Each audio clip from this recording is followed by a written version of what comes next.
Yo, what's up everybody, it's DHBW and welcome back to the channel. Now I know what you're thinking. Another video about religion? Come on man, I just want to watch cat videos and learn how to make sourdough bread.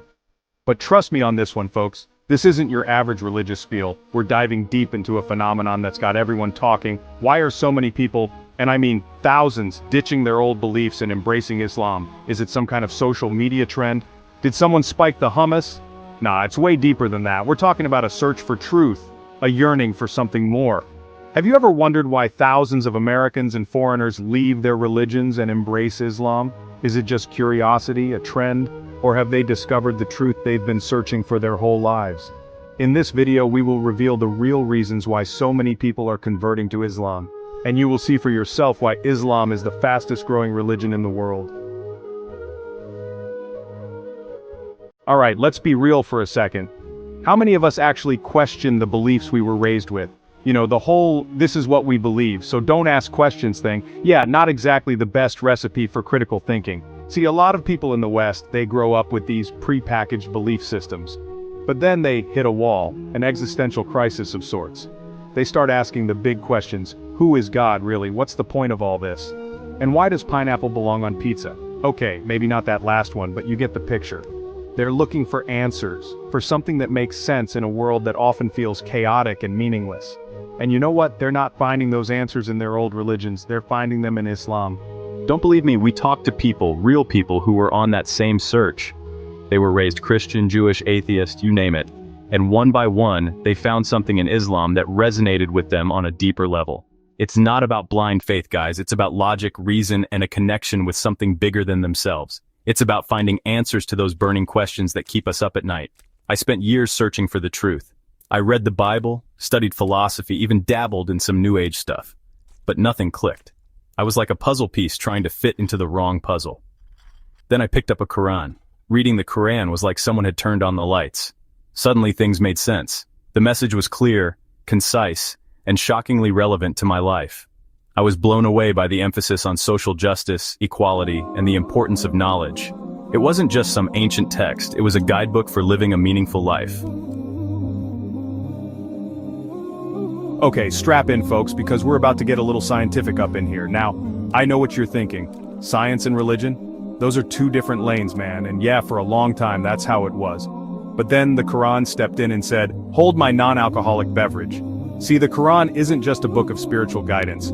It's also dropping knowledge about the natural world, and some of it is so mind-blowingly accurate that it's making scientists do a double take. We're talking about things like embryological development, the Big Bang Theory, even the role of mountains as stabilizers for the Earth. And keep in mind, this was revealed over 1,400 years ago, long before microscopes, telescopes, and Bill Nye the Science Guy graced us with their presence. Coincidence? I think not. Let's talk about Dr. Maurice Bucaille, a French physician who started researching Islam after he was asked to examine the preserved body of an Egyptian mummy. He was astonished to find that the body had been preserved using techniques that were only recently discovered by modern science. Curious, he began studying the Quran and was amazed to find several verses that accurately described these ancient embalming techniques. This discovery led Dr. Bucaille on a journey that ultimately led him to embrace Islam. He went on to write a book called The Bible, The Quran and Science, in which he argues that the Quran contains scientific facts that were unknown at the time of its revelation and which prove its divine origin. And he's not the only one. There are countless stories of scientists, doctors, and researchers from various fields who have converted to Islam after studying the Quran and realizing that it contains knowledge that could not have come from human beings living in 7th century Arabia. Alright, let's talk about the elephant in the room, the one wearing the hijab and rocking a beard. We've all seen the headlines, the fear-mongering, the blatant Islamophobia that's become all too common in our society.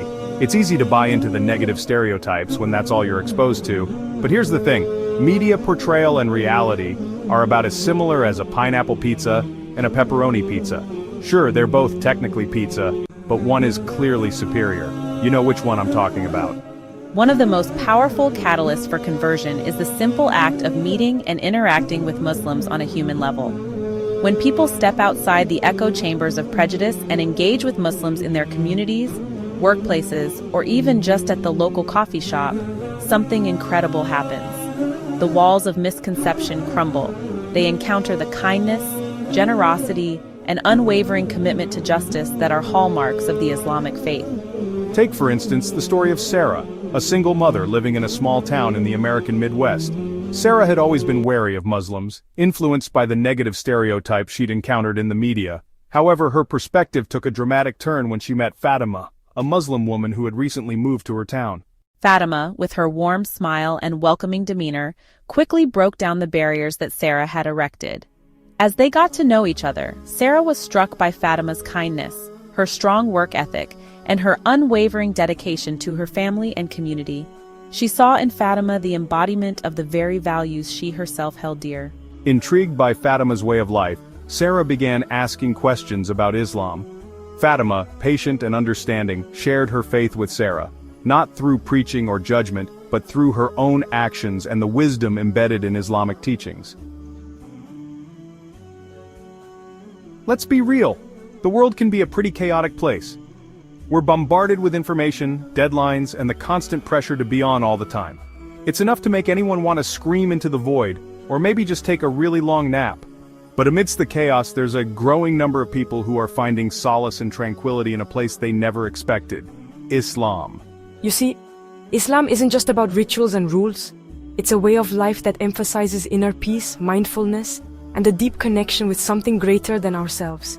And in a world that's constantly trying to pull us in a million different directions, that sense of grounding, that feeling of being anchored to something meaningful is priceless. For many converts, the journey to Islam began with a simple desire for peace. They were tired of the constant striving, the relentless pursuit of happiness in all the wrong places. They yearned for a sense of calm, a way to quiet the noise of the modern world and reconnect with their souls. And they found it in the teachings of Islam. One of the core principles of Islam is submission to the will of God. Now, before you run for the hills, thinking this is about blind obedience, let me explain. Submission in Islam isn't about being forced to do something you don't want to do. It's about surrendering to a power greater than yourself, acknowledging that there's a divine plan that's unfolding and finding peace in that realization. It's about letting go of the need to control everything and trusting that you're exactly where you're supposed to be. So there you have it, folks. The untold truth about why so many people are converting to Islam. It's not about brainwashing, peer pressure, or a desire to be trendy. It's about a genuine search for truth, a yearning for something more, and a desire to connect with something greater than themselves. Host, now that you know the reasons, do you think all these people converted to Islam by coincidence, or did they finally discover the truth they had been searching for? Quranic verse narrator. And whoever seeks a religion other than Islam, it will never be accepted of him, and in the hereafter, he will be among the losers. Surah Al-Imran, 85. If you are searching for the truth, don't take your information from the media, but research for yourself. Read the Quran, talk to Muslims, and you will see why Islam is the true religion. Host, if you enjoyed this video, don't forget to like and subscribe. Share this video so more people can see the truth.